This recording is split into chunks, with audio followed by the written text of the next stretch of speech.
Vadasseri Damodaran Satheesan, V D Satheesan ഇന്ന് A K ആന്റണിയും V M സുധീരനെയും തിരുവനന്തപുരത്ത് അവരുടെ വീടുകളിൽ പോയി കണ്ടു. നേതാക്കന്മാരെയൊക്കെ കണ്ട് അദ്ദേഹം അനുഗ്രഹം വാങ്ങിക്കുന്ന തിരക്കിലാണിപ്പോൾ. ഇനി അദ്ദേഹത്തിന് നിയമസഭാ സാമാജികന്മാരുടെ സമ്മേളനത്തിൽ പങ്കെടുക്കണം. അത് കഴിഞ്ഞാൽ ഗവർണറെ കണ്ട് സത്യപ്രതിജ്ഞയ്ക്കുള്ള കാര്യങ്ങൾ ചെയ്യണം. അങ്ങനെ തിരക്ക് പിടിച്ച ഒരു ദിവസമായി ഇന്ന് വി ഡി സതീശന്. ആകാംക്ഷകൾക്കും ഉദ്വേഗഭരിതമായ കാത്തിരിപ്പുകൾക്കും ഒടുവിൽ വി ഡി സതീശൻ കേരളത്തിലെ 13ാമത്തെ മുഖ്യമന്ത്രിയാകുന്നു. നീണ്ട ചർച്ചകൾക്കൊടുവിലാണ് എല്ലാ രാഷ്ട്രീയ സസ്പെൻസുകൾക്കും വിരാമമിട്ട് AICC നേതൃത്വം ഇന്ന് ഉച്ചയ്ക്ക് 12 മണിക്ക് ആ തീരുമാനം മാലോകരെ അറിയിച്ചു. Based on all these discussions, it has been decided that Shri V.D. Satishan be appointed as the leader of the CLP. Thank you so much. പിന്നാലെ മാധ്യമങ്ങളെ കണ്ട നിയുക്ത മുഖ്യമന്ത്രി നേതൃത്വത്തിന് നന്ദി പറഞ്ഞു. രമേശ് ചെന്നിത്തലയുടെയും KC വേണുഗോപാലിന്റെയും പേരെടുത്ത് പറഞ്ഞായിരുന്നു വി ഡി സതീശൻ ആദ്യമായി പ്രതികരിച്ചത്. എൻ്റെ പ്രസ്ഥാനം ഇന്ത്യൻ നാഷണൽ കോൺഗ്രസ് എന്നെ വലിയ ഒരു ഉത്തരവാദിത്തമാണ് ഏൽപ്പിച്ചിരിക്കുന്നത്. ഞാനിതിനോട് അഖിലേന്ത്യാ കോൺഗ്രസ് കമ്മിറ്റി നേതൃത്വത്തോട്, കോൺഗ്രസ് പ്രസിഡന്റിനോടും ശ്രീ രാഹുൽജിയോടും ഉൾപ്പെടെ എല്ലാവരോടും നന്ദി പറയുക. ഇതൊരു ദൈവികമായ നിയോഗമായി ഞാൻ കാണുന്നു. വ്യക്തിപരമായി കിട്ടിയ ഒരു കാര്യമായിട്ടല്ല കാണുന്നത്.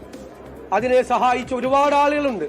ഈ വലിയ വിജയത്തിന് ഞങ്ങളെ സഹായിച്ചത്, ഏറ്റവും കൂടുതൽ സഹായിച്ചത് AICC ആണ്.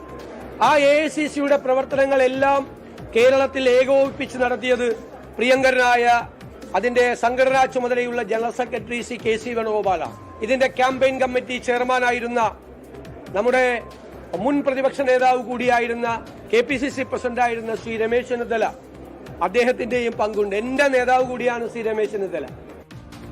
KPCC ആസ്ഥാനത്തെത്തിയ നിയുക്ത മുഖ്യമന്ത്രിക്ക് വൻ വരവേൽപ്പാണ് ലഭിച്ചത്. KPCC അധ്യക്ഷൻ ഉൾപ്പെടെയുള്ള ആളുകൾ വി ഡി സതീശനെ സ്വീകരിച്ചു.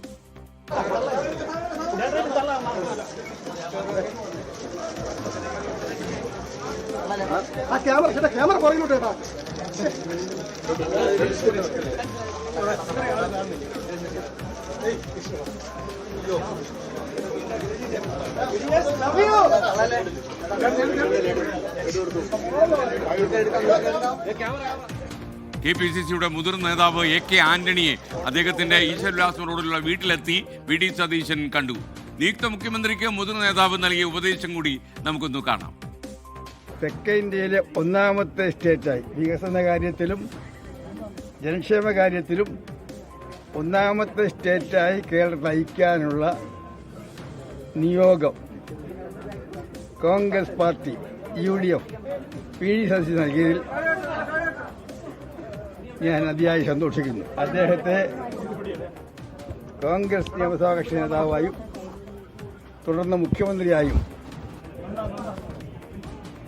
സേവനം ചെയ്യാൻ തീരുമാനമെടുത്ത കോൺഗ്രസ് ഹൈക്കമാൻഡിന്റെ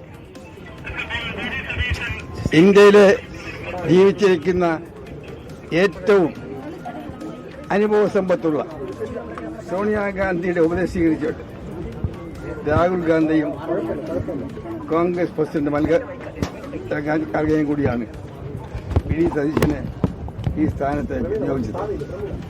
ഞാൻ തീരുമാനത്തെ പൂർണ്ണമായി പിന്താങ്ങുന്നു. സതീശന് എല്ലാവിധ പിന്തുണയും ഞാൻ വാഗ്ദാനം ചെയ്യുന്നു.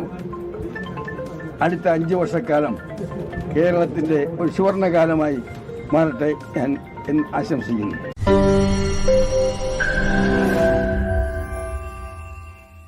ലോകത്തെവിടെയായാലും ഏത് സമയത്തും 24 വാർത്തകളും ഓഗ്മെന്റഡ് റിയാലിറ്റി പാക്കേജുകളും എക്സ്പ്ലെയിനറുകളും വിശദമായി കാണാൻ ഞങ്ങളുടെ YouTube ചാനൽ നിങ്ങൾക്ക് സബ്സ്ക്രൈബ് ചെയ്യാം.